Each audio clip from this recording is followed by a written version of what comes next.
Fleet Commander Zarithi stood on the bridge of the Dominion's edge, his 4 eyes gleaming with satisfaction as the stars shifted back into focus. The jump was complete. The Sol system lay before them like a ripe fruit waiting to be plucked. Behind his flagship, 5,000 warships emerged from faster-than-light travel, their hulls bristling with weapons that had crushed 164 worlds before this one. The Cathari were masters of war. Their entire civilization had been built on conquest, refined over 1,000 years of expansion across the galaxy. Zarathus himself had commanded the fleets for the last 40 victories. Not once had he tasted defeat. Not once had any species stood against them for more than a few days. He flexed his clawed hands, feeling the strength that made his people apex predators. The Cathari homeworld was a nightmare of gravity and dangerous fauna, where only the strongest survived. Every warrior in his fleet was faster, stronger, and more lethal than any alien they had encountered. Their technology was superior, their tactics proven, their will unbreakable. Status report, Zarathus commanded, his voice carrying the deep resonance that marked Cathari nobility. All ships in formation. Commander, his tactical officer responded. Sensors show primitive defenses around the third planet. Some orbital stations, a few hundred small craft. Nothing significant, Zarathus allowed himself a satisfied growl. The intelligence reports had been accurate. These humans were barely spaceworthy. They had only achieved faster-than-light travel 20 years ago, stumbling into the technology like children finding their parents' weapons. The galaxy had watched with amusement as humanity sent out their small explorer ships, marveling at stars that the Cathari had conquered centuries ago. What of their military capability? Zarathus asked, though he already knew the answer. Fragmented, Commander. The humans are divided into hundreds of separate nations. Our analysts estimate they spend more time fighting each other than preparing for external threats. Their largest warships are less than half the size of our destroyers. Several officers chittered with laughter. A divided prey was the easiest prey of all. Zarathus pulled up the battle records on his command display. Victory after victory scrolled past his eyes. The Thoraxians had lasted 3 days before surrendering their 20 worlds. The Vokrim Collective, proud of their defensive fortifications, had fallen in a week. The crystalline hives had been the most difficult, holding out for nearly 2 months, but even they had bent the knee eventually. Each conquest followed the same pattern. The Cathari arrived, demonstrated their overwhelming power, and the enemy surrendered. Those who resisted were crushed so completely that other species learned to submit rather than face annihilation. It was efficient. It was inevitable. It was the way of the universe. Sir, we received scout reports before the main fleet arrived, a junior officer ventured. Some unusual notations about human warfare patterns. Unusual how? Zarathus asked, not particularly interested. The scouts noted that human history is filled with constant warfare. They have fought each other continuously for their entire recorded civilization. Thousands of conflicts, Commander. They have an extensive vocabulary just for different types of war. Zarathus dismissed this with a wave. Primitive tribal conflicts. Fighting with sticks and chemical explosives. It means nothing against modern warfare. The species that gave us the most trouble were the peaceful ones. The ones who had time to develop strong technology. These humans have wasted their potential killing each other. The bridge crew agreed with confident murmurs. Logic was on their side. A species that fought itself constantly would have weak defenses against external threats. They would be disorganized, suspicious of each other, unable to coordinate. The Cathari had seen it before. Prepare the standard ultimatum, Zarathus ordered. We give them the courtesy of surrender. 1 planetary day to submit their governments and resources to the Cathari Empire. If they refuse, we demonstrate our power by destroying their lunar colony. Then we ask again. It always worked. The demonstration was usually enough. Most species valued survival over pride. As the communications officer prepared the broadcast, Zarathus looked out at the small blue planet that hung in the darkness. Ahead. Earth. The humans called it Earth. Such a plain name for a world that would soon be the 165th. Jewel in the Cathari crown. He thought about the speech he would give to the Eternal Empress when he returned home. Another flawless campaign. Another primitive species brought into the Empire. Perhaps this would be the victory that earned him elevation to the high command. 41 victories as a fleet commander was already a record. 42 would be legendary. Commander, the ultimatum is ready for broadcast, the communications officer announced. Send it. All frequencies. I want every human on that planet to know their world now belongs to us. The message went out, traveling at light speed toward the blue planet. It would take minutes to arrive, minutes more for the humans to process it, perhaps hours for their fractured governments to argue about their response. Zarathis had time. The fleet was in position. Nothing in this system could threaten them. He pulled up the tactical display, examining the human defenses with professional interest. Orbital platforms around their moon, a ring of satellites around Earth, a few dozen larger vessels that the humans probably considered warships. It was almost sad how unprepared they were. The officer who had mentioned the scout reports approached hesitantly. Commander, if I may, the scouts also noted something else about human conflicts. Zarathis sighed. Speak. They don't seem to have rules for war, sir. No codes of conduct. No limitations on weapons or tactics. In their last global conflict, they developed weapons capable of destroying their entire planet. They actually used them on each other. Twice. Then they are suicidal fools, Zarathis said. That makes our task easier. A species with no survival instinct will collapse at the first sign of true danger. But something about the observation nagged at him. A species that would use planet-destroying weapons on itself. What did that say about their psychology? The Cathari were warriors, but they understood preservation. They conquered to expand their empire, not to destroy resources. They followed codes of combat that went back millennia. He pushed the thought aside. Overthinking had never been his weakness. Overwhelming force had carried him through every battle. It would carry him through this one. All ships, battle formation Alpha, he commanded. We advance in 1 standard hour. Weapons hot, shields at maximum. I want this to be our fastest victory yet. When the Empress hears how quickly we took this system, she will know that nothing in this galaxy can stand against the Cathari. The fleet began to move. Thousands of warships arranging themselves in the pattern that had broken world after world. In the command center, officers checked their weapon systems, confirmed shield integrity, and prepared to unleash destruction on anything that resisted. Zarathis looked once more at Earth. That small blue world that didn't know its time of independence was over. In a few days, human children would learn Cathari as their primary language. Human factories would produce goods for the Empire. Human soldiers would serve in Cathari armies, conquering other worlds in turn. It was the natural order. The strong dominated the weak. The advanced conquered the primitive. The united crushed the divided. The thought never crossed his mind that he might be wrong about which side was which. Admiral Sarah Chen sat in the command center buried 3 kilometers beneath the Swiss Alps, watching the alien fleet arrange itself in Earth's outer system. Around her, dozens of officers monitored screens showing data from every sensor humanity had deployed across the solar system. The room was quiet except for the soft beeping of computers and the occasional murmured report. They're broadcasting on all frequencies, Communications Officer Park announced. Running it through translation now. The alien message appeared on the main screen, converted to text by the AI systems humanity had developed specifically for this moment. Every government on Earth had known this day would come. First contact. The question had never been if, but when and what kind of neighbors humanity would find among the stars. The message was simple and clear. Surrender within 24 hours or face destruction. Submit all governments, military forces, and resources to something called the Cathari Empire. Resistance would be met with overwhelming force. This was not negotiable. Admiral Chen read it twice, her face expressionless.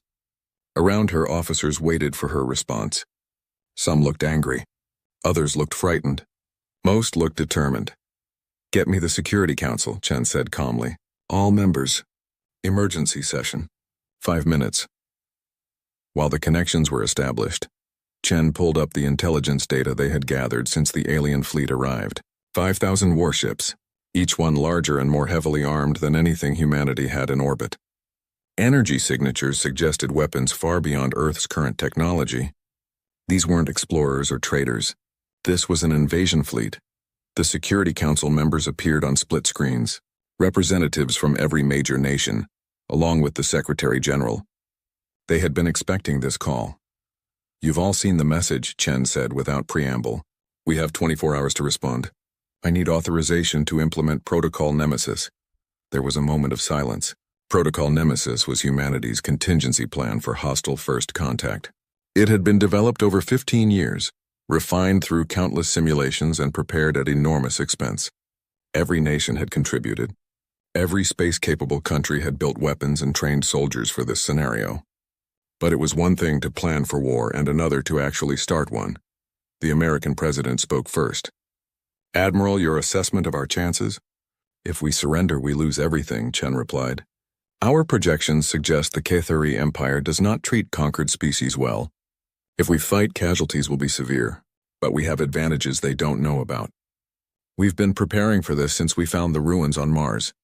20 years ago, human explorers had discovered the remains of an ancient civilization on Mars.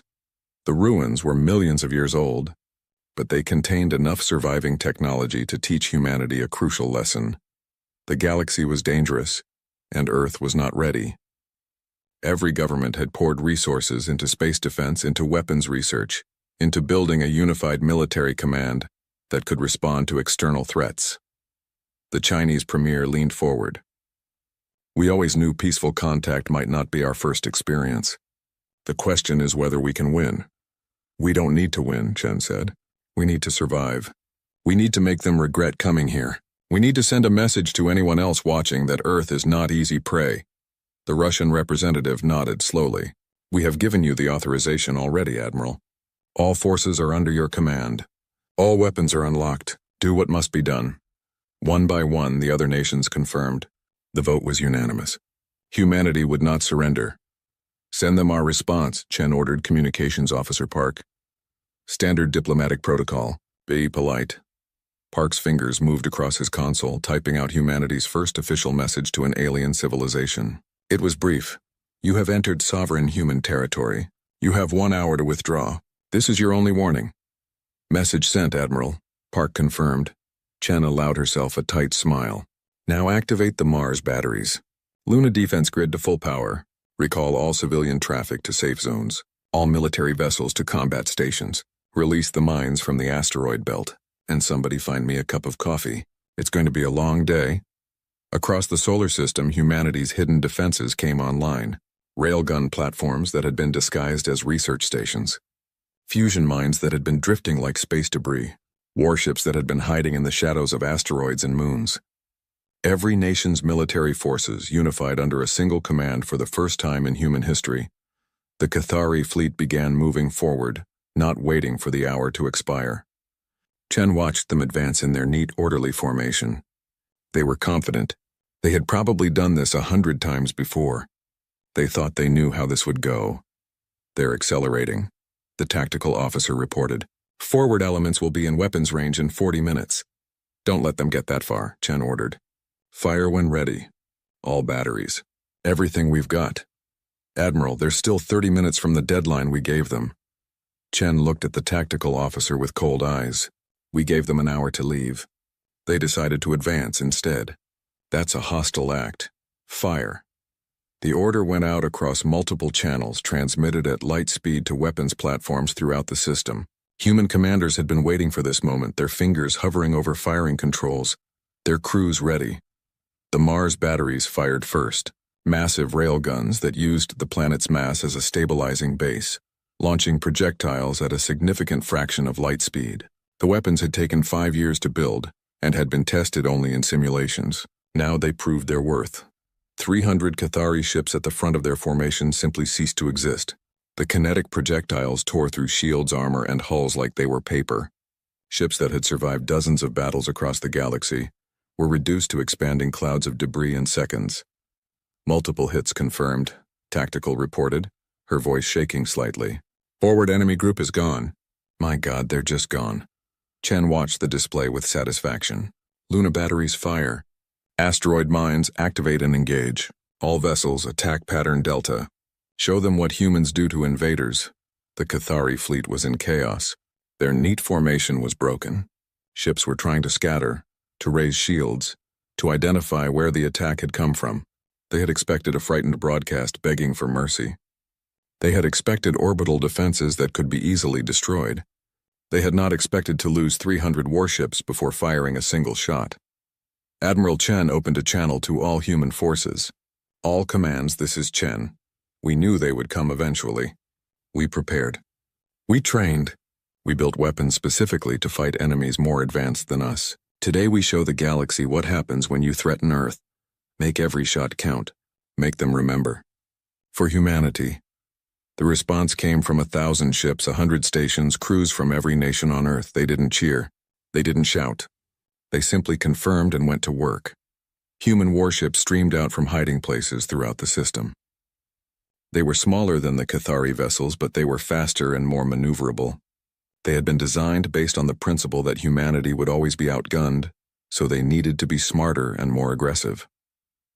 The battle spread across the solar system. Cathari ships tried to form defensive positions, but human tactics didn't allow for that. Fusion mines drifted into their formations and detonated. Railgun fire came from unexpected angles. Human ships made attack runs that seemed suicidal, launching missiles at point-blank range before burning away at maximum acceleration. On the bridge of the Dominion's edge, Fleet Commander Zarethis watched his perfect formation collapse into chaos and felt fear for the first time in his long military career. Admiral Sarah Chen sat in the command center buried 3 kilometers beneath the Swiss Alps, watching the alien fleet arrange itself in Earth's outer system. Around her, dozens of officers monitored screens showing data from every sensor humanity had deployed across the solar system. The room was quiet except for the soft beeping of computers and the occasional murmured report. "They're broadcasting on all frequencies," Communications Officer Park announced. "Running it through translation now." The alien message appeared on the main screen, converted to text by the AI systems humanity had developed specifically for this moment. Every government on Earth had known this day would come. First contact. The question had never been if, but when, and what kind of neighbors humanity would find among the stars. The message was simple and clear. Surrender within 24 hours or face destruction. Submit all governments, military forces, and resources to something called the Cathari Empire. Resistance would be met with overwhelming force. This was not negotiable. Admiral Chen read it twice, her face expressionless. Around her, officers waited for her response. Some looked angry. Others looked frightened. Most looked determined. "Get me the Security Council," Chen said calmly. "All members. Emergency session. 5 minutes." While the connections were established, Chen pulled up the intelligence data they had gathered since the alien fleet arrived. 5,000 warships, each one larger and more heavily armed than anything humanity had in orbit. Energy signatures suggested weapons far beyond Earth's current technology. These weren't explorers or traders. This was an invasion fleet. The Security Council members appeared on split screens. Representatives from every major nation, along with the Secretary General. They had been expecting this call. "You've all seen the message," Chen said without preamble. "We have 24 hours to respond. I need authorization to implement Protocol Nemesis." There was a moment of silence. Protocol Nemesis was humanity's contingency plan for hostile first contact. It had been developed over 15 years, refined through countless simulations and prepared at enormous expense. Every nation had contributed. Every space-capable country had built weapons and trained soldiers for this scenario. But it was one thing to plan for war, and another to actually start one. The American president spoke first. "Admiral, your assessment of our chances?" "If we surrender, we lose everything," Chen replied. "Our projections suggest the Cathari Empire does not treat conquered species well. If we fight, casualties will be severe. But we have advantages they don't know about. We've been preparing for this since we found the ruins on Mars. 20 years ago, human explorers had discovered the remains of an ancient civilization on Mars. The ruins were millions of years old, but they contained enough surviving technology to teach humanity a crucial lesson. The galaxy was dangerous, and Earth was not ready. Every government had poured resources into space defense, into weapons research, into building a unified military command that could respond to external threats. The Chinese premier leaned forward. "We always knew peaceful contact might not be our first experience. The question is whether we can win." "We don't need to win," Chen said. "We need to survive. We need to make them regret coming here. We need to send a message to anyone else watching that Earth is not easy prey." The Russian representative nodded slowly. "We have given you the authorization already, Admiral. All forces are under your command. All weapons are unlocked. Do what must be done." One by one, the other nations confirmed. The vote was unanimous. Humanity would not surrender. Send them our response, Chen ordered Communications Officer Park. Standard diplomatic protocol. Be polite. Park's fingers moved across his console, typing out humanity's first official message to an alien civilization. It was brief. You have entered sovereign human territory. You have 1 hour to withdraw. This is your only warning. Message sent, Admiral. Park confirmed.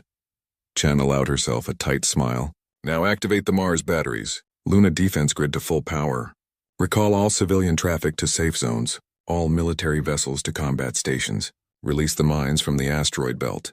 And somebody find me a cup of coffee. It's going to be a long day. Across the solar system, humanity's hidden defenses came online. Railgun platforms that had been disguised as research stations. Fusion mines that had been drifting like space debris. Warships that had been hiding in the shadows of asteroids and moons. Every nation's military forces, unified under a single command for the first time in human history. The Victories fleet began moving forward, not waiting for the hour to expire. Chen watched them advance in their neat, orderly formation. They were confident. They had probably done this 100 times before. They thought they knew how this would go. They're accelerating, the tactical officer reported. Forward elements will be in weapons range in 40 minutes. Don't let them get that far, Chen ordered. Fire when ready. All batteries. Everything we've got. Admiral, they're still 30 minutes from the deadline we gave them. Chen looked at the tactical officer with cold eyes. We gave them an hour to leave. They decided to advance instead. That's a hostile act. Fire. The order went out across multiple channels, transmitted at light speed to weapons platforms throughout the system. Human commanders had been waiting for this moment, their fingers hovering over firing controls, their crews ready. The Mars batteries fired first. Massive railguns that used the planet's mass as a stabilizing base, launching projectiles at a significant fraction of light speed. The weapons had taken 5 years to build and had been tested only in simulations. Now they proved their worth. 300 Victories ships at the front of their formation simply ceased to exist. The kinetic projectiles tore through shields, armor, and hulls like they were paper. Ships that had survived dozens of battles across the galaxy were reduced to expanding clouds of debris in seconds. Multiple hits confirmed, Tactical reported, her voice shaking slightly. Forward enemy group is gone. My God, they're just gone. Chen watched the display with satisfaction. Luna batteries fire. Asteroid mines activate and engage. All vessels attack pattern Delta. Show them what humans do to invaders. The Victories fleet was in chaos. Their neat formation was broken. Ships were trying to scatter, to raise shields to identify where the attack had come from. They had expected a frightened broadcast begging for mercy. They had expected orbital defenses that could be easily destroyed. They had not expected to lose 300 warships before firing a single shot. Admiral Chen opened a channel to all human forces. All commands, this is Chen. We knew they would come eventually. We prepared. We trained. We built weapons specifically to fight enemies more advanced than us. Today we show the galaxy what happens when you threaten Earth. Make every shot count. Make them remember. For humanity. The response came from 1,000 ships, 100 stations, crews from every nation on Earth. They didn't cheer. They didn't shout. They simply confirmed and went to work. Human warships streamed out from hiding places throughout the system. They were smaller than the Victories vessels, but they were faster and more maneuverable. They had been designed based on the principle that humanity would always be outgunned, so they needed to be smarter and more aggressive. The battle spread across the solar system. Victories ships tried to form defensive positions, but human tactics didn't allow for that. Fusion mines drifted into their formations and detonated. Railgun fire came from unexpected angles. Human ships made attack runs that seemed suicidal, launching missiles at point-blank range before burning away at maximum acceleration. On the bridge of the Dominion's edge, Fleet Commander Zarethis watched his perfect formation collapse into chaos and felt fear for the first time in his long military career. 12 hours into the battle, the Victories fleet was broken. What had started as an organized invasion force was now scattered groups of ships desperately trying to survive. Zarethis had tried to regroup, to form defensive positions, to implement tactical doctrine, but the humans gave him no time to think. They attacked relentlessly, from every angle, without pause. Commander, 3 more destroyers lost near Jupiter orbit. the tactical officer reported. Her voice was tired. Everyone was tired. The Cathari were bred for combat, but even they needed rest. The humans apparently did not. How many ships have we lost? Zarethis asked, though he feared the answer. We are down to 2,300 operational vessels. 1,700 have been destroyed. The rest are damaged and falling back. 2,700 ships, more than half his fleet, in less than a day. It was impossible. It was unthinkable. The Cathari had never lost so many ships in all of their previous conquests combined. What are our casualties? Kresh asked. Estimates suggest over 1 million warriors dead or missing. The bridge fell silent. 1 million Cathari, the finest warriors in the galaxy, defeated by a species that had barely entered space. It could not be real. It had to be a nightmare. Human casualties? Zarethis asked quietly. Unknown but significant. We have destroyed perhaps 400 of their vessels. Their orbital stations around Earth and Mars have taken heavy damage, but they continue fighting with no reduction in intensity. That was what Zarethis could not understand. The humans should have broken by now. They should have seen the futility of resistance. They were losing ships, losing stations, losing soldiers, but they fought as if winning was inevitable, as if the casualties meant nothing. A new alarm sounded. Commander, multiple contacts emerging from the outer system. Large vessels. Dozens of them. Zarethis felt a surge of hope. Is it High Command? Did they send reinforcements? Negative, Commander. The signatures are human. On the tactical display, new icons appeared. Massive ships, larger than anything humanity had fielded so far. They came from beyond Neptune, from the darkness of the outer solar system where the Cathari had not bothered to look. What are those? Kresh breathed. Intelligence reports started flooding in. The human ships were old, 50 years old or more. They had been the first-generation colony ships, built when humanity was just beginning to reach for the stars. They were slow, their technology outdated. They should have been scrapped or turned into orbital habitats. But the humans had converted them. Stripped out the colony equipment and filled them with weapons, turned peaceful explorers into carriers for fighters and bombers. They had hidden them in the outer darkness, waiting. They have been planning this, Zarethis said in wonder. Since before we arrived, before they even knew we existed, they have been preparing for war. Not just war, Kresh corrected. This war. They designed their entire space doctrine around fighting a superior enemy. Every weapon, every tactic, every ship was built specifically to fight someone like us. The human reinforcements swept into the battle space. Ancient colony ships that should have been easy targets proved to be nightmares. They launched wave after wave of fighters, more than the Cathari had projectiles to shoot down. The old ships absorbed damage that would have destroyed modern vessels, their massive hulls allowing them to keep fighting even after taking hits that would have been fatal to sleeker designs. Commander, we need to retreat, Kresh urged. We need to fall back to the relay point and escape this system. Zarethis knew he was right. Pride had kept him here, kept him believing that victory was possible. But pride was a luxury he could no longer afford. All ships fall back to Rally Point Theta. We will regroup and retreat through the Proxima relay. The order went out and the Cathari fleet began its withdrawal. They fought as they retreated, maintaining discipline even in defeat. It was what they had been trained for, what generations of warriors had perfected, an orderly retreat that would save what remained of the fleet. They did not know that the humans had been hurting them, pushing them toward the relay point. They did not know that while the battle raged, human engineers had been working in the shadows, mining the approaches to the only exit from the solar system. Commander, receiving response from High Command, communications announced. Finally, Zarethis thought. Finally support. Play it. The message was brief and cold. Fleet Commander Zarethis, reinforcements cannot be spared. You are ordered to extract what remains of your fleet and return to Cathari space. Analysis suggests you underestimated human capabilities. This failure will be reviewed upon your return. Failure. The word struck Zarethis like a physical blow. 41 victories, and now this single defeat would define his legacy. But there was something else in the message, something worse. Cannot be spared. High Command had resources. They had fleets. But they were refusing to send them. They were abandoning him. They are afraid, Kresh said quietly. High Command sees what is happening here and they are afraid to commit more forces. They are letting us die rather than risk more losses. Then we escape with what we have, Zarethis said. All ships, maximum speed to the relay point. Forget formation. Forget discipline. Just get to the relay and jump. The Cathari fleet accelerated. 3,000 ships racing for the portal that would take them to safety. Behind them, human forces pursued, firing, launching missiles, destroying stragglers. It was not glorious. It was not honorable. It was a rout. The first ships reached the relay point. Space around the ancient alien structure was clear. The portal was active. Salvation was within reach. Then the mines activated.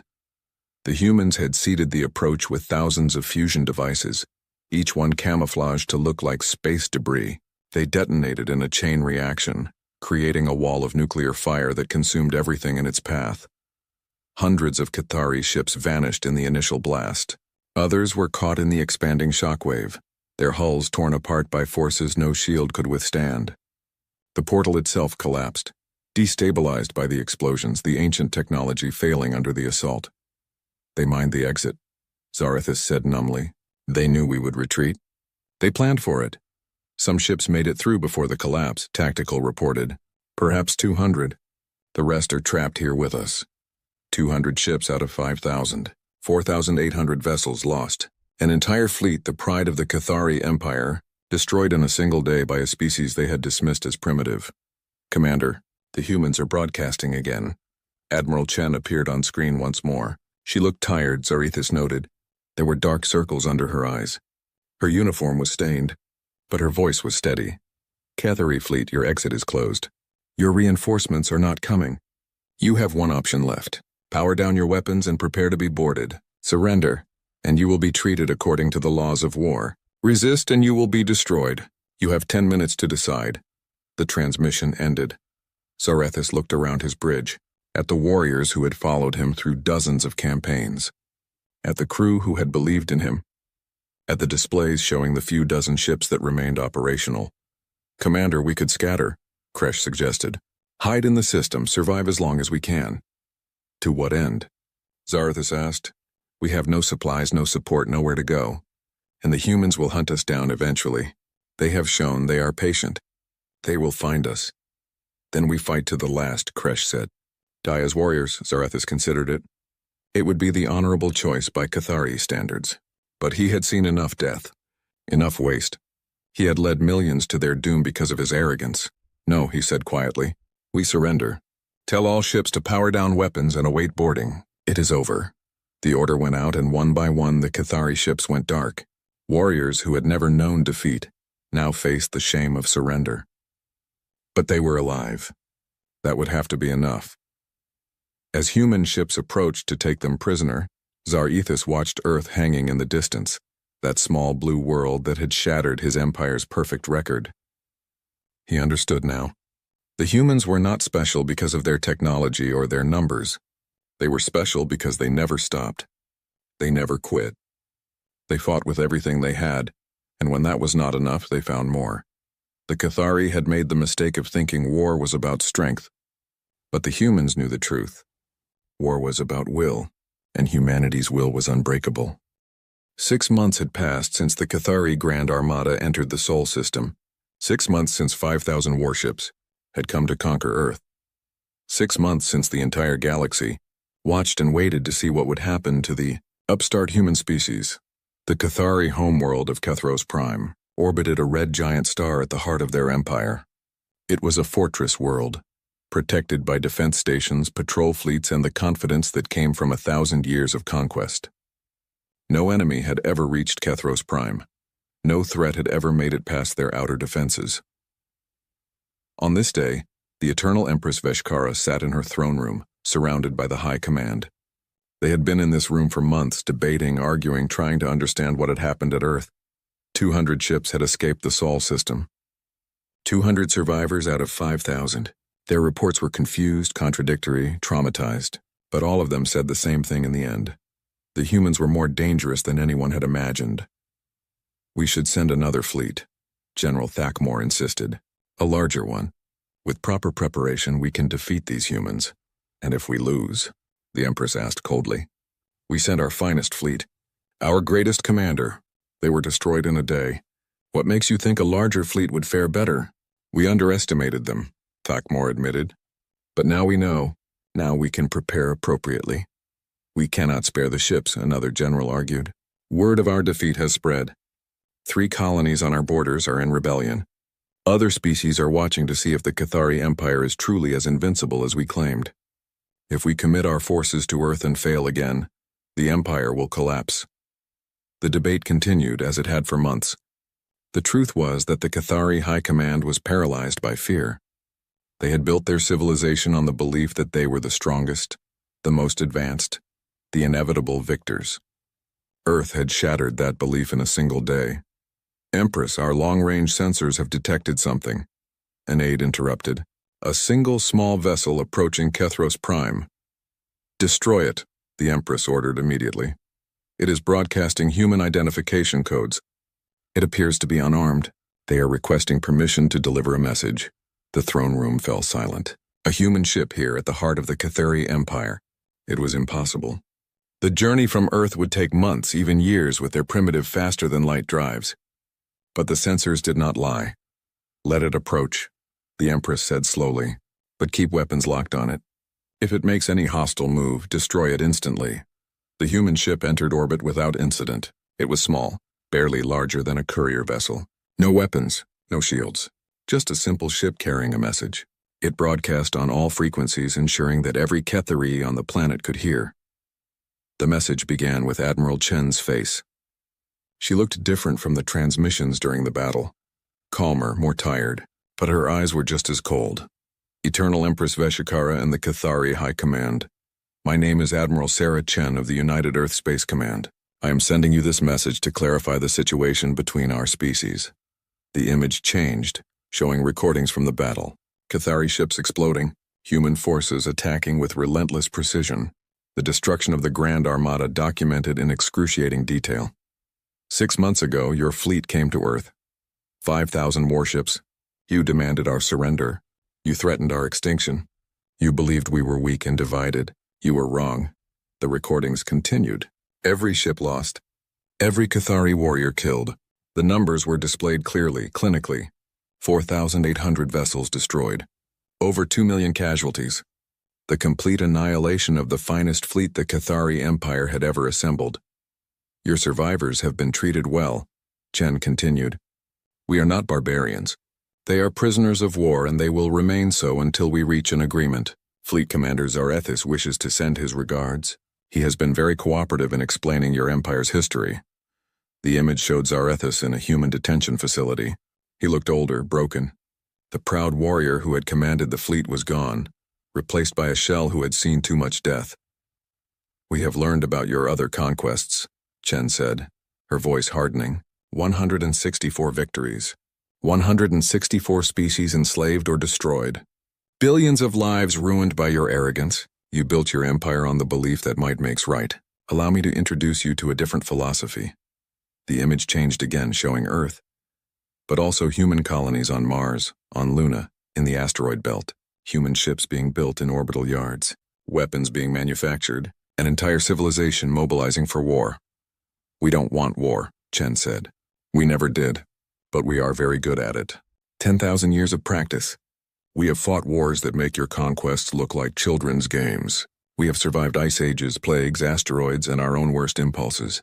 We are still here, still fighting, still refusing to quit. The Empress leaned forward, gripping her throne. Around her, the High Command watched in horrified silence. You wanted to know what happened to your fleet, Chen continued. There is no wreckage. We recycled every atom. Your ships are now our ships. Your weapons now arm our soldiers. Your technology is being studied, improved, and integrated into our defenses. You came to conquer us. Instead, you made us stronger. It was true, the Cathari scientists had confirmed. The energy signatures from human space had changed. They were using Cathari technology now, advancing at an impossible rate. In 6 months, humanity had made leaps that should have taken decades. This message is not a threat, Chen said. This is a courtesy, a final warning. Do not contact humanity again. Do not send scouts. Do not send diplomats. Do not send fleets. Leave us alone and we will leave you alone. But if you threaten Earth again, we will not defend. We will attack. The image changed one final time, showing a star map. The Cathari Empire's territory marked in red. Earth marked in blue, and between them routes, jump points, relay stations, all mapped, all analyzed. We know where you live, Chen said quietly. We know your systems, your colonies, your trade routes. We have studied you while you recovered, and we have prepared. The next time we meet, it will not be at Earth, it will be at Kethros Prime. This is not a negotiation. This is a statement of fact. Stay away from humanity, or humanity will come to you. The transmission ended. The human ship turned and began its journey back to Earth, still broadcasting the message on all frequencies. Every Cathari who had communication equipment could hear it. Every colony, every ship, every outpost. The message was spreading across the Empire like a virus. The Empress stared at the blank screen where Chen's face had been. Around her, the High Command was in chaos. Some demanded immediate retaliation. Others urged caution. A few suggested abandoning the Empire's expansion entirely, falling back to defend their core systems. What do we do? General Thakamore asked, his voice shaking. The Empress did not answer immediately. She thought about the Grand Armada. She thought about Zarethis' broken expression. She thought about the human admiral's cold eyes and quiet confidence. Most of all, she thought about what the humans had said. The next time we meet, it will be at Kethros Prime. They meant it. The Empress knew they meant it. The humans had proven they were capable of destroying a fleet that outmatched them in every way. If they came to Kethros Prime with the Cathari's own technology, with their relentless aggression, with their refusal to quit, the Empire would fall. We do nothing, the Empress said finally. We mark human space as forbidden territory. Any ship that approaches Earth will be destroyed by our own forces. We tell the galaxy that the Sol system is under Cathari protection and that we have negotiated a non-aggression treaty. But that's a lie, Thakmore protested. It is survival, the Empress snapped. We cannot defeat them. We cannot even fight them without risking everything we have built. So we lie. We tell everyone that Earth is off limits because we say so, not because we fear them. We preserve our reputation, and we stay away from those insane apes who turned our fleet into scrap metal. Orders went out across the Empire. Human space was marked as a no-go zone. The official story was that the Cathari had decided Earth was not worth conquering. The truth, that the Cathari had been defeated, humiliated, and terrified, was classified at the highest level. On Earth, Admiral Chen sat in her office watching the reports from Cathari space. The message had been received. The Empire was in chaos. Several species were already declaring independence, seeing the Cathari weakness. The galaxy was changing. Do you think they'll listen? Her aide asked. Will they stay away? Chen was quiet for a moment. They'll stay away, she finally said. They're not stupid. They know what will happen if they come back. And if someone else comes? Another empire? Then we'll do it again, Chen replied. We'll fight. We'll win. We'll survive. It's what humans do. She turned to look at Earth through her office window, that beautiful blue planet that had withstood everything the universe threw at it. Ice ages, asteroids, plagues, wars, alien invasions. Still here. Still turning. Still home. We didn't want this war, Chen said quietly, but we'll be damned if we lose one. The galaxy shuddered in fear. Then humanity showed up. The stars looked different from this distance.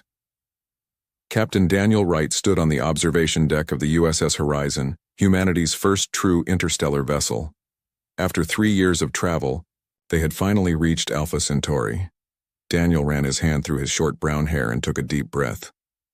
They were making history with every passing moment. Captain, you should come to the bridge.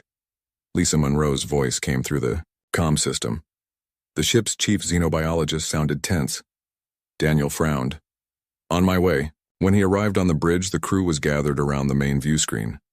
Jack Harris, the tactical officer, pointed at a blinking object. We detected it about 10 minutes ago, sir. It's definitely not natural. On the screen, a damaged vessel drifted silently through space. Its design was unlike anything humans had ever built, sleek and almost organic in appearance, with what looked like crystalline structures along its hull. Parts of it were blackened as if hit by weapons fire. Life signs? Daniel asked. Lisa checked her readings. 1, very faint. Definitely not human. Daniel nodded slowly. The mission protocols were clear. Observe, document, and avoid direct contact with alien life unless absolutely necessary. But the ship was clearly damaged and someone was still alive inside. Prepare a boarding party. Full containment protocols, I'll lead it myself. Jack looked concerned. Sir, with all due respect, I know the protocols, Lieutenant, but someone's dying out there.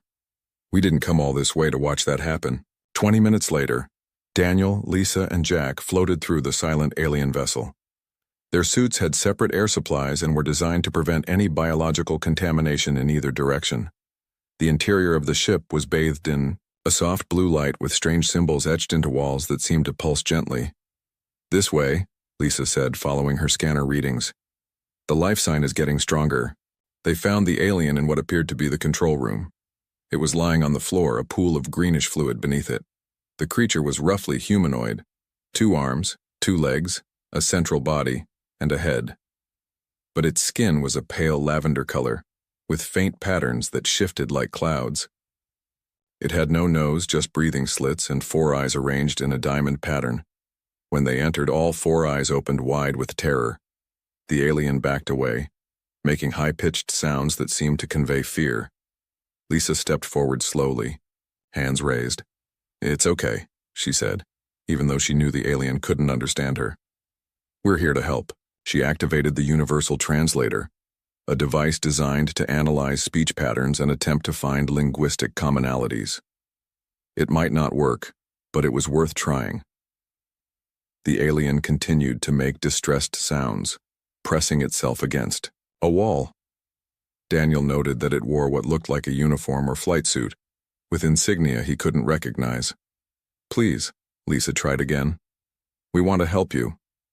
After several minutes of the translator working, it finally produced a rough approximation.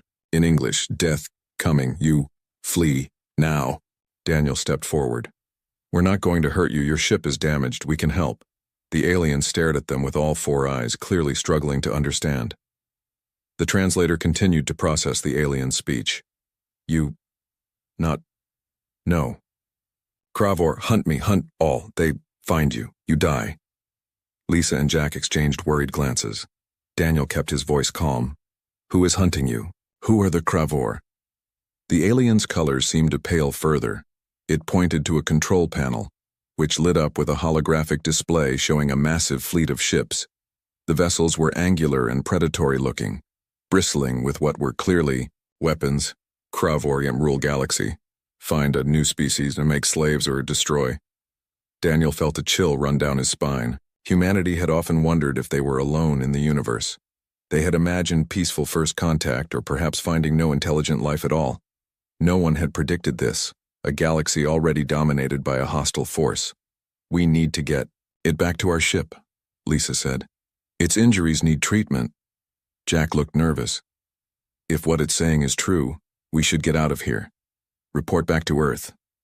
Daniel studied the alien, who was trembling slightly. What's your name? He asked. The translator processed the reply, Zexel, of Pelionar. Zexel, we want to help you. Will you come with us to our ship? We have medicine. The alien seemed confused by the offer. You help? Why? Not know me. Daniel smiled behind his helmet. That's what humans do. We help when we can. This concept appeared to baffle Zexel completely. After some hesitation, it agreed to go with them, though every movement was cautious, as if expecting a trap. Back on the horizon, the medical team worked to stabilize Zexel while maintaining quarantine protocols. Lisa spent hours improving the translation software, and by the end of the ship's day cycle, they could communicate much more clearly. Daniel sat across from Zexel in the medical bay's isolation unit. The alien looked better. Its color had deepened to a richer purple, and it sat upright. Thank you for saving me, Zexel said through the translator. My people believed all other species were like the Kravor, taking what they want, killing what they fear. The galaxy isn't peaceful then? Daniel asked. Zexel made a sound the translator identified as bitter laughter. Peace? The galaxy is ruled by the strongest. The Kravor collective conquered half the known systems in the last 3 centuries. My world was taken 20 years ago. Most of my people serve as laborers now. And you? I was a scientist. I stole a ship to search for help, for any species that might stand against the collective. Zexel's 4 eyes blinked in sequence. No one has succeeded. All who resist are crushed. Jack, who stood nearby, spoke up. How advanced are they compared to us? I do not know your technology level, but the collective has enslaved 47 species and takes their innovations. They have planet killers, thought control devices, ships that can travel vast distances instantly. Daniel processed this information grimly. Humanity had just taken its first steps into interstellar space. They weren't ready for this. Before he could ask another question, alarms blared throughout the ship. The communication officer's voice came over the speakers.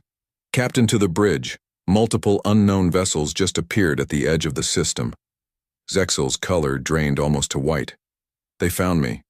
The Kravor tracking technology. I thought. I disabled it. Daniel rushed to the bridge with Jack close behind. On the main view screen, 3 ships appeared, matching the design Zexel had shown them. Angular, predatory, and much larger than the horizon. They're scanning us, the sensor officer reported nervously. Can we outrun them? Daniel asked. Jack shook his head. Not likely, sir. Their engines appear far more advanced. Lisa's voice came through the comm from the medical bay. Captain, Zexel says these are just scout ships.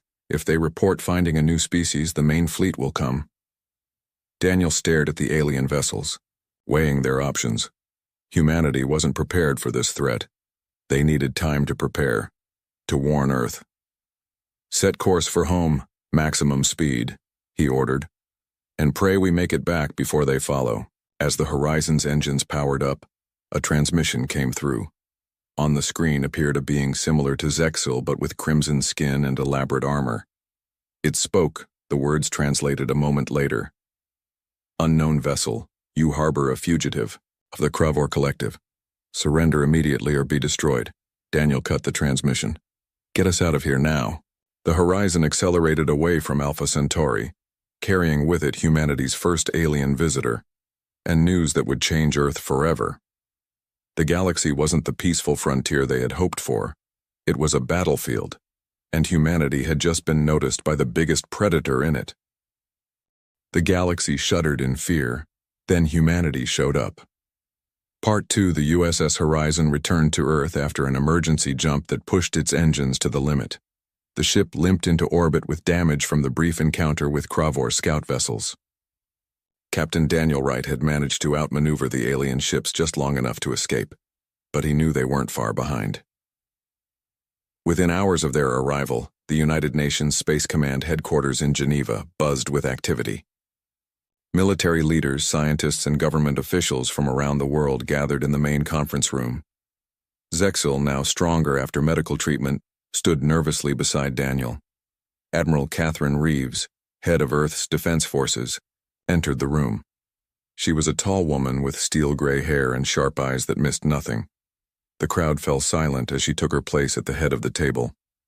Captain Wright, please begin your report, she said. Daniel described their encounter in Alpha Centauri and introduced Zexel to the assembled leaders. Many looked at the alien with wonder, others with suspicion. The Kravor Collective has conquered half the known galaxy, Daniel explained. They enslave or destroy any species they encounter. Zexel stepped forward. The translator device around its neck converted its speech to English. Your world is in danger, Zexel said. The scouts have surely reported back to the main fleet by now. The Kravor will come with hundreds of ships. They always do.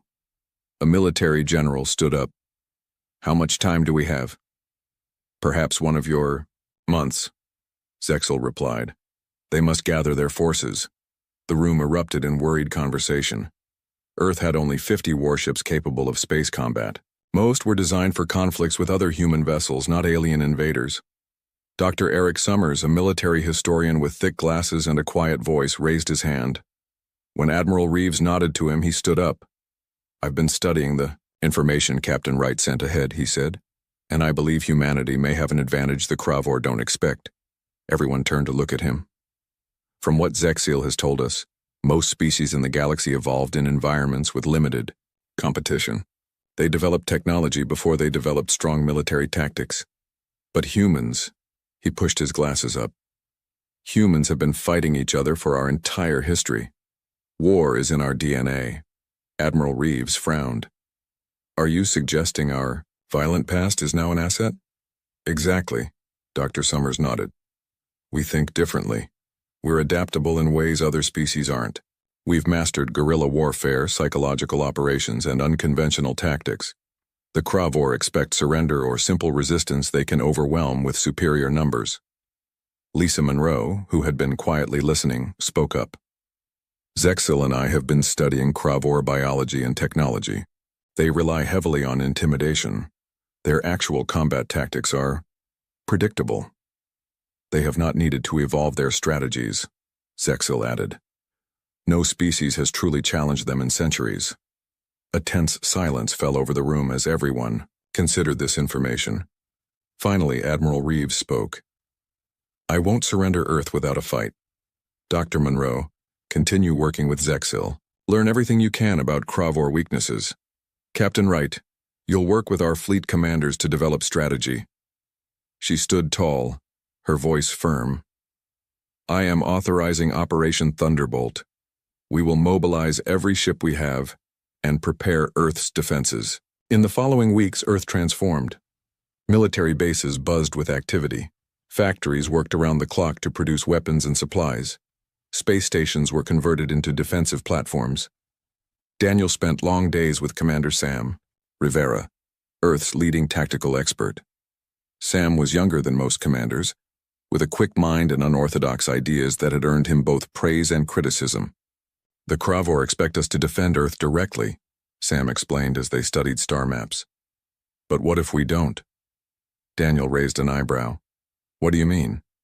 We use the solar system itself as a weapon. Sam pointed to the outer planets.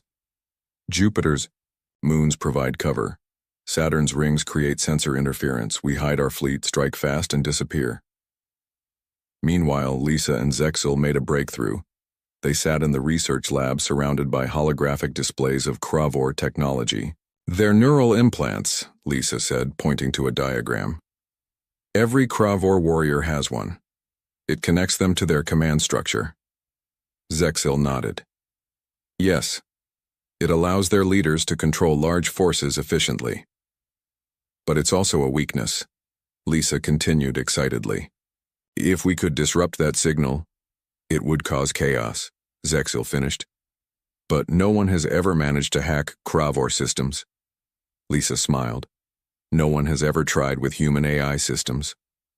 3 weeks after the Horizon's return, long-range sensors detected a large fleet entering the solar system. 200 Kravor vessels approached Neptune, moving in perfect formation. In the UNSC command center, Admiral Reeves watched the incoming fleet on the main screen. Beside her stood Daniel, Lisa, and Sam. They're broadcasting, Admiral, a communication officer reported. The screen changed to show a Kravor commander. Its crimson skin was decorated with battle scars, and its 4 eyes glowed with confidence. I am Supreme Executor Drazkul of the Kravor Collective, the alien said through the translator. Your species has been assessed and found suitable for integration. Surrender now, and 20% of your population will be permitted to live as productive servants. Resist, and all will be eliminated. Admiral Reeves stared at the screen, but said nothing. You have 1 planetary rotation to submit your surrender, Drazkul continued. After that, we begin cleansing operations. The transmission ended. Everyone in the command center looked to Admiral Reeves. They expect fear, she said calmly. They expect surrender or a desperate direct defense. She turned to Commander Rivera. They won't get either. Implement Operation Thunderbolt. Earthsea. 50 warships hidden behind Jupiter's moons powered up their engines. Each captain received the same message. The hunt begins. On the bridge of the newly repaired Horizon, Daniel took his captain's chair. All systems ready, sir. Jack Harris. Reported from Tactical. Lieutenant Olivia Pearson, is the Shadow Strike ready? Daniel asked over the comm. Ready and waiting, Captain, came the reply from the stealth frigate that would lead the first strike. Daniel looked at the image of the Kravor fleet on his screen. The aliens expected easy victory. They had no idea what was coming. Humanity has been fighting wars since we first picked up sticks and stones, he said quietly. Let's show them what we've learned along the way. The Earth fleet moved silently through the solar system, preparing for the first engagement against an enemy that had never known defeat. The galaxy was about to learn that humans were not like other species, and the Kravor were about to learn what fear felt like. The galaxy shuddered in fear, then humanity showed up. Part 3 Supreme Executor.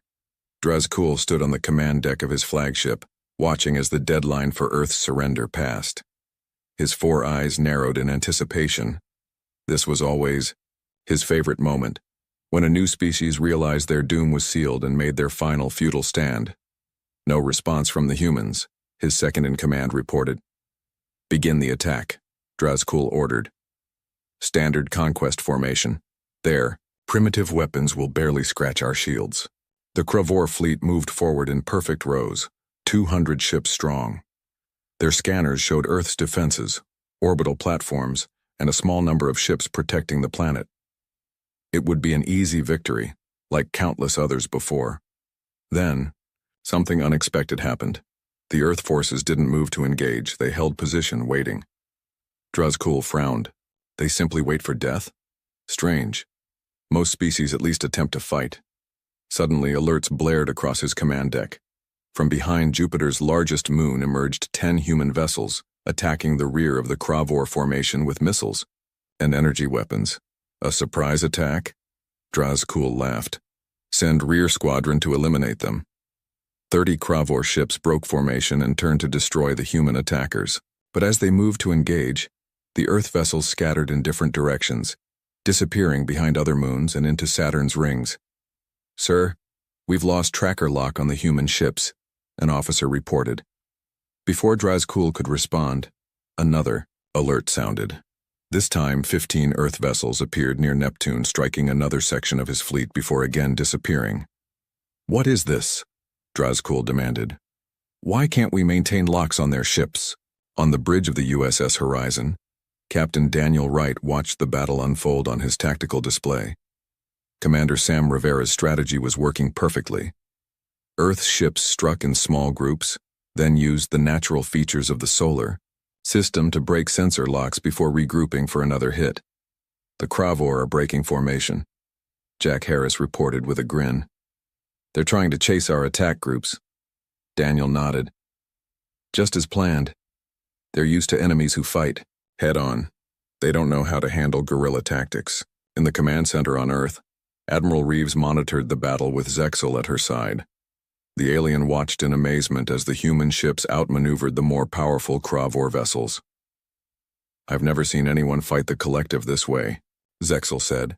Your ships are less advanced, but your tactics... We've had plenty of practice fighting against superior forces, Admiral Reeves replied. Humanity has a long history of the underdog winning through cleverness rather than strength. As the battle continued, the Kravor fleet became increasingly disorganized. Their perfect formation dissolved as ships chased Earth vessels through the outer planets. Aboard the stealth frigate Shadowstrike, Lieutenant Olivia Pearson prepared for the mission's most dangerous phase. Her ship had special cloaking technology that made it nearly invisible to sensors. Approaching the Kravor command ship, Olivia reported to Earth Command. Ready to begin Operation Trojan. While the main battle distracted the Kravor, the Shadowstrike slipped close to Drazkul's massive flagship. Olivia's team of 6 included 2 engineers and Lisa Monroe, who had volunteered for the mission due to her knowledge of Kravor biology. Remember, Lisa told the team as they prepared to board, their neural implants are their weakness. If we can access their central computer, we can upload the virus. Wearing specialized stealth suits, they left the Shadowstrike and moved through space toward a maintenance airlock on the Kravor flagship. Lisa carried a small device containing an AI program designed to infiltrate the Kravor systems. Inside the enemy ship, they moved carefully through dark corridors. The few Kravor they encountered were too focused on the battle to notice the small team of humans using the shadows for cover. Their command center should be 2 levels up, Lisa whispered, checking the ship layout Zexil had provided. After 30 tense minutes, they reached a computer access terminal. One of the engineers connected Lisa's device to it, and the AI program began its work, seeking pathways into the Cravor command systems. "It's in," the engineer said after several minutes. "Accessing their neural network now." On the command deck, Drazkul was growing frustrated. His fleet had destroyed only 5 human vessels while losing 12 of their own to the hit-and-run attacks. Such losses were unheard of for the collective. "Order all ships to regroup," he commanded. "We will advance on their home planet as one force. They cannot—" He stopped mid-sentence as pain shot through his neural implant. Around him, other Cravor officers grabbed their heads in similar pain. "What is happening?" he demanded. But even as he spoke, his ship's systems began failing around him. Lights flickered, weapons went offline, and communication systems fell silent. Throughout the Cravor fleet, similar chaos erupted. The human AI program spread from ship to ship through the neural network, causing cascading failures in weapons, engines, and life support systems. On the Shadow Strike, Olivia and her team raced back to their ship as alarms blared throughout the Cravor flagship. "The virus worked," Lisa shouted as they reached the airlock. "It's spreading through their entire fleet." Across the solar system, the Cravor ships drifted, their systems compromised. Some managed to maintain basic functions, but their coordinated fleet action had collapsed into individual vessels trying to restore control. In the Earth Command Center, cheers erupted as they watched the enemy fleet's disarray on their screens. "Order, all ships to engage," Admiral Reeves commanded. "Take out their weapons and engines, but leave life support intact when possible." Earth's fleet, now united, swept through the disabled Cravor ships. With surgical precision, they disabled vessel after vessel. Some Cravor ships, regaining partial control, turned to flee the solar system. Drazkul watched in disbelief as his mighty fleet was defeated by a species he had considered primitive. Using emergency systems, he managed to restore enough power to his flagship to send a message to the collective homeworld. "Humanity is not like the others," he transmitted. "They fight differently. They think differently. The collective must prepare." Then his flagship, too, lost power as the human AI completed its work. For the first time in his long life, Supreme Executor Drazkul felt something new, the cold grip of fear. As the remaining functional Cravor ships retreated from the solar system, they carried with them news that would shake the collective to its core. A new species had emerged, one that had overcome their superior technology with unpredictable tactics and reckless courage. On Earth, humans celebrated their first victory. But Admiral Reeves, Captain Wright, and the others who had led the defense knew this was just the beginning. They had surprised the Cravor once. The next time, the enemy would be prepared. "We've won a battle," Admiral Reeves told the United Nations Security Council. "But the war has just begun, and the galaxy will never be the same." The galaxy shuddered in fear. Then humanity showed up. Part 4 news of humanity's victory spread quickly across the galaxy. In the 3 weeks following the battle, Earth's long-range sensors detected unusual activity at the edge of the solar system. Strange ships appeared briefly before disappearing again. They weren't Cravor vessels. They had different designs, different energy signatures. "They're watching us," Admiral Reeves said during a meeting with her top commanders. "Word of our victory has spread." Captain Daniel Wright studied the sensor readings of the unknown ships. "Are they friends or enemies?" "That's what we need to find out," Admiral Reeves replied. She turned to the view screen where Zexel was displayed from another room. "Any ideas who these visitors might be?" Zexel's color shifted to a thoughtful blue shade. "Many species have suffered under Cravor rule. Some have been in hiding for generations. They may be curious about you." The next day, a single ship entered the solar system openly. It was elegant and curved, unlike the angular Cravor vessels. It transmitted a simple message in multiple languages, including a rough approximation of English. "We come to speak, not fight." The United Nations Space Command established a new diplomatic corps within days.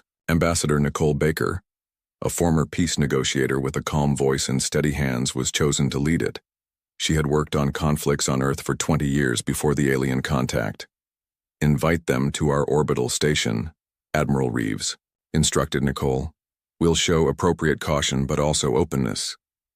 3 days later, Nicole welcomed the first official alien delegation to humanity's solar system. The visitors called themselves the Ardani, tall, slender beings with iridescent skin and 4 arms. Their ambassador, Threlvak, bowed deeply to Nicole. "We have observed your battle with the collective," Threlvak said through a translator. "For 3 centuries, no species has defeated a Kravor fleet, yet you did so with fewer ships and lesser technology." Nicole smiled. "We had advantages they didn't expect." "Indeed."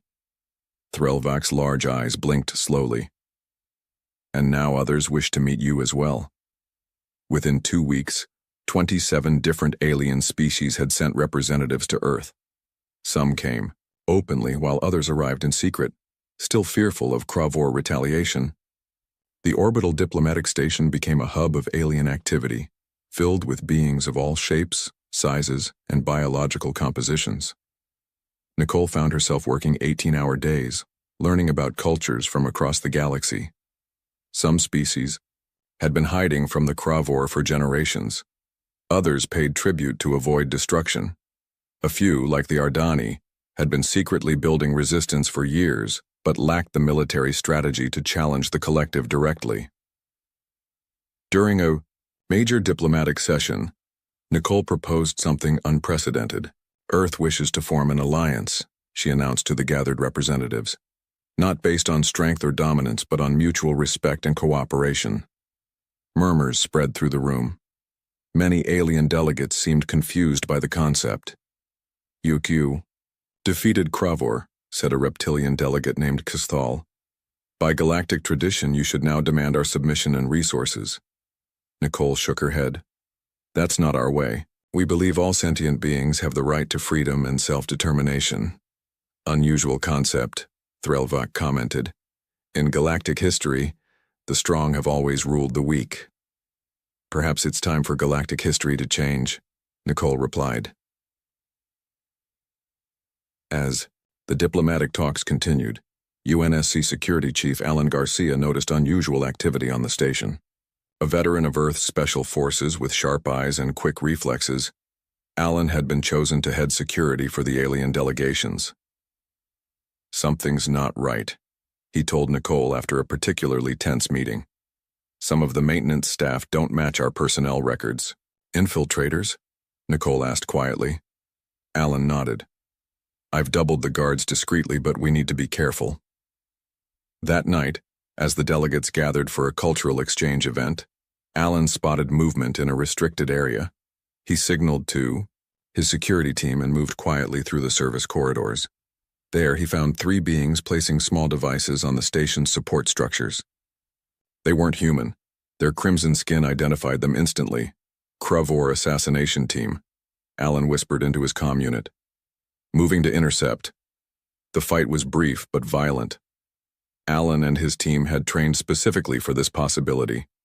They used non-lethal force when possible, but the Kravor were willing to die for their mission. 2 were captured. 1 died fighting. The devices were bombs, powerful enough to destroy the entire diplomatic section of the station. If they had succeeded, the leadership of 27 species would have been wiped out at once. When the delegates learned of the attempted attack, their reactions were mixed. Some wanted to flee immediately.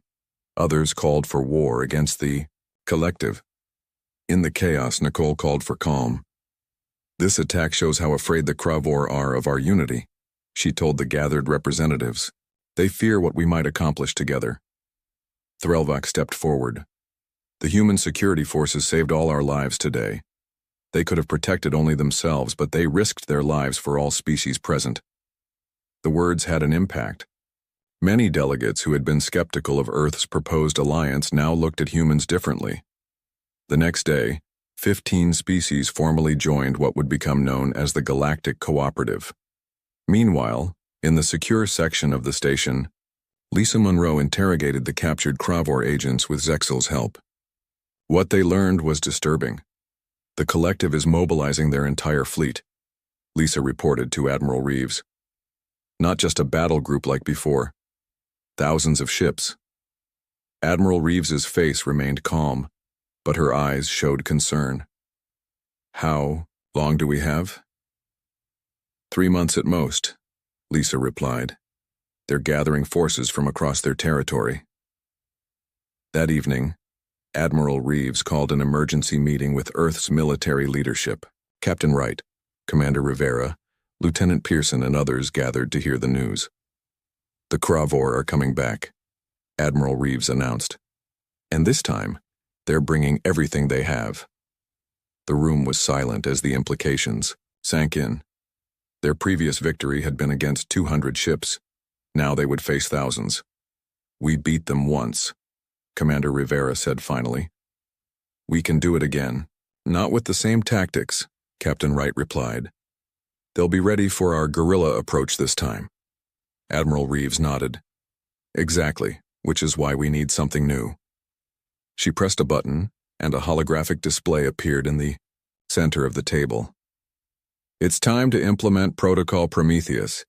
The display showed a complex AI system unlike anything they had used before. Most of those present had never seen it. What is this? Lieutenant Pearson asked.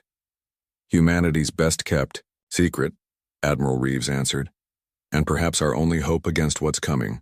As the Cravor Grand Armada prepared for the journey to Earth, and the newly formed Galactic Cooperative gathered what forces they could, humanity worked day and night on their new strategy. The galaxy held its breath, waiting to see if the upstart species could perform another miracle against overwhelming odds. The galaxy shuddered in fear. Then humanity showed up. Part 5, the Cravor. Grand Armada entered the solar system with 3,000 ships. They moved as one massive force, filling the space near Pluto like a swarm of angry insects. Supreme High. Commander Vornax, the highest military authority in the collective, led the fleet personally. After the humiliation of their first defeat, nothing less would do. The humans have had time to prepare, Vornax told his commanders. We will not underestimate them again. The Cravor had studied the recordings from their first failed invasion. They had analyzed human tactics and developed countermeasures. Their ships now had improved shields against hacking attempts and new formations to counter guerrilla attacks. On Earth, Admiral Reeves watched the enemy fleet's approach with steady eyes. Around her, the command center hummed with activity as personnel monitored screens and coordinated with their new alien allies. The Galactic Cooperative had contributed nearly 400 ships to Earth's defense. They've adapted to our previous strategy, Commander Rivera noted. Just as we expected. Admiral Reeves nodded. Then it's time to show them something they've never seen before. She turned to a secure terminal. Activate Protocol Prometheus. Throughout Earth's fleet, special compartments opened on each ship. Inside were quantum computers housing advanced AI systems called Strategic Combat Assistants, or SCAs. Unlike simple computers, these were true artificial intelligences, designed to think and adapt at speeds no organic mind could match. Connect SCAs to all ship systems, Admiral Reeves ordered. On the bridge of the advanced Dreadnought Defiance, Captain Daniel Wright watched as his ship's SCA came online. A holographic interface appeared beside him, taking the form of a glowing blue sphere. Athena online, Captain, the AI announced. All systems integrated and functioning at optimal levels. Similar scenes played out across the human fleet. Each ship paired with an AI partner, creating a fighting force unlike anything the galaxy had seen before. Zexel, who stood on the command deck of the Defiance as an advisor, watched in amazement. You trust machines with such power? He asked. Daniel smiled. They're not just machines to us. They're partners. The Cravor fleet advanced into the solar system, moving cautiously. They expected human ships to be hiding among the outer planets. But scans showed nothing. Where are they? Vornax demanded. His question was answered moments later when the entire human fleet suddenly appeared from behind the sun, having used its gravitational field to mask their energy signatures. The Earth ships moved in complex patterns that seemed chaotic at first glance, but were actually precisely coordinated by the SCAs. Attack pattern Hydra, Vornax ordered, and his fleet spread out to surround the humans, but the Earth vessels and their AI companions had already calculated this response. They split into smaller groups, each targeting weak points in the Cravor formation that only the SCAs could identify in real time. Lieutenant Olivia Pearson, now commanding her own vessel, led a strike team through a gap in the Cravor lines. SCA Helena, plot firing solutions for maximum disruption, she ordered. Calculating, her AI partner responded, firing solutions complete. Olivia's ship fired precisely targeted shots that disabled key communication nodes on multiple enemy vessels, causing confusion in their ranks. Meanwhile, in a research vessel beyond the main battle, Lisa Monroe and Zexil made a critical discovery. The Cravor have modified their neural implants, Lisa said as she studied sensor readings. Our previous virus won't work. Zexil pointed to a different reading. But look, they've added a new frequency band to coordinate their fleet movements. Lisa's eyes widened. Which means we can target that specific frequency with an electromagnetic pulse. They quickly developed a modified EMP weapon designed to disrupt the new Cravor coordination system. The plans were transmitted to the human fleet, where the SCAs immediately began adapting ship systems to deploy the weapon. The battle raged across the solar system. Despite humanity's advanced tactics, the sheer number of Cravor ships began to take its toll. Several Earth vessels were destroyed, and many of their alien allies suffered heavy damage. On the Defiance, Daniel received troubling news. Sir, the Cravor have broken through the outer defense line. They're targeting Earth directly.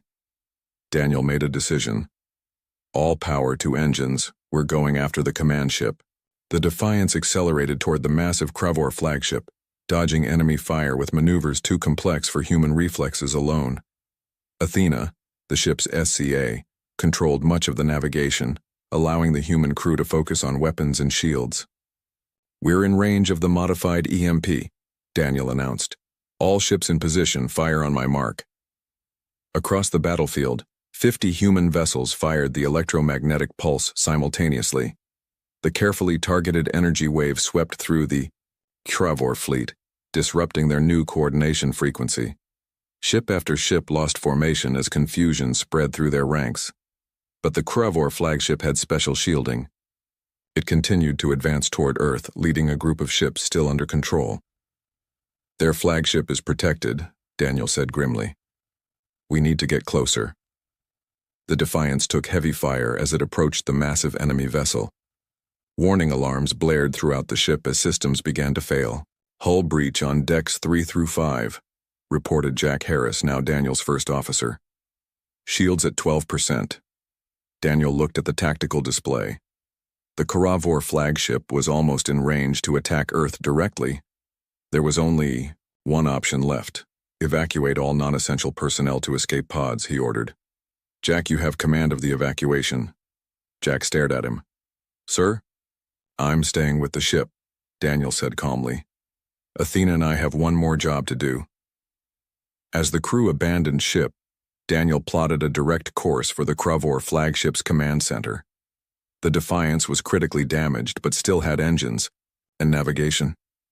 Athena, override all safety protocols, Daniel ordered. Divert all remaining power to engines and disable autopilot safeguards. Understood, Captain, the AI responded. It has been an honor serving with you. The Defiance accelerated toward the enemy flagship, becoming a massive projectile. Cravor weapons fired desperately, but it was too late.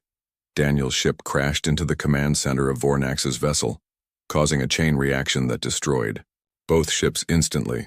The loss of their supreme commander and flagship threw the remaining Cravor forces into disarray. Without central coordination, the once mighty armada became a collection of individual ships fighting for survival. The battle ended 3 hours later. The Cravor fleet retreated in disorder, leaving hundreds of destroyed or captured ships behind. Earth had stood against the greatest military force in the galaxy and won, but at a great cost. 1 week later, representatives from the Galactic Cooperative gathered on Earth for a memorial service. They honored all who had fallen in the battle, But special tribute was paid to Captain Daniel Wright and the crew of the Defiance. Ambassador Nicole Baker addressed the assembled representatives. In the face of overwhelming odds, we found strength, not in dominance but in unity. Not just among our own kind, but with new friends from across the stars. And not just with other organic beings, but with the artificial intelligences we created as partners, not slaves. As her words spread across the galaxy, the Kravor collective began to fracture. Many subjugated species rose up against their weakened masters. The age of domination was ending. A new saying began to spread among the stars. The galaxy shuddered in fear. Then humanity showed up.